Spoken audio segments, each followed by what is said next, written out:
फैज़ाबाद धरना कमीशन बड़ी खबर सामने आ गई।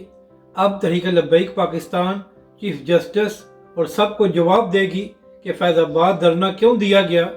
इस वीडियो में हम इसी के मुतालिक बात करेंगे। बिस्मिल्लाहिर्रहमानिर्रहीम। अस्सलामुअलैकुम नाज़रीन इकराम, चाहे सुप्रीम कोर्ट में फैज़ाबाद धरना केस की समाअत हो या पाकिस्तानी मीडिया पर फैज़ाबाद धरने के हवाले से बात की जाए, तो हमेशा ही एक ही सवाल किया जाता था कि तहरीक लब्बैक पाकिस्तान ने फैज़ाबाद का धरना क्यों दिया और फैज़ाबाद धरने के पीछे कौन था। तो नाज़रीन इकराम, इसी हवाले से एक बड़ी खबर सामने आई है और फैज़ाबाद धरना कमीशन ने तहरीक लब्बैक पाकिस्तान के अहम रहनुमाओं को भी नोटिस जारी कर दिए हैं कि तहरीक लब्बैक के रहनुमा धरना कमीशन में आकर अपना मौक़िफ़ भी पेश करें और उसके साथ साथ सवालात के भी जवाब दें। तो नाज़रीन इकराम, जब तहरीक लब्बैक पाकिस्तान के रहनुमा धरना कमीशन के सामने पेश होंगे तो फिर तहरीक लब्बैक पाकिस्तान के रहनुमा चीफ जस्टिस और तमाम लोगों को जवाब देंगे कि तहरीक लब्बैक पाकिस्तान ने 2017 में फैज़ाबाद का धरना इसलिए दिया था क्योंकि इससे पहले नून लीग की हुकूमत ने ख़त्म नबूवत के हल्फनामे में तब्दीली की थी।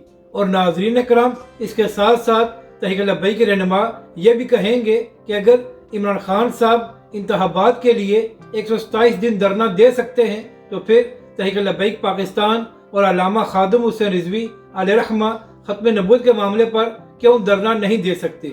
और नाज़रीन इकराम, जिन लोगों को फैज़ाबाद धरने का बड़ा दर्द होता है तो उनसे सवाल है कि जब इससे पहले पाकिस्तान में लॉन्ग मार्च किए गए हैं या धरने दिए गए हैं तो क्या उस वक्त रास्ते बंद नहीं हुए थे और क्या उस वक्त पाकिस्तानी अवाम को मुश्किल का सामना नहीं था। तो फिर हमेशा फैज़ाबाद धरने के हवाले से क्यों बात की जाती है।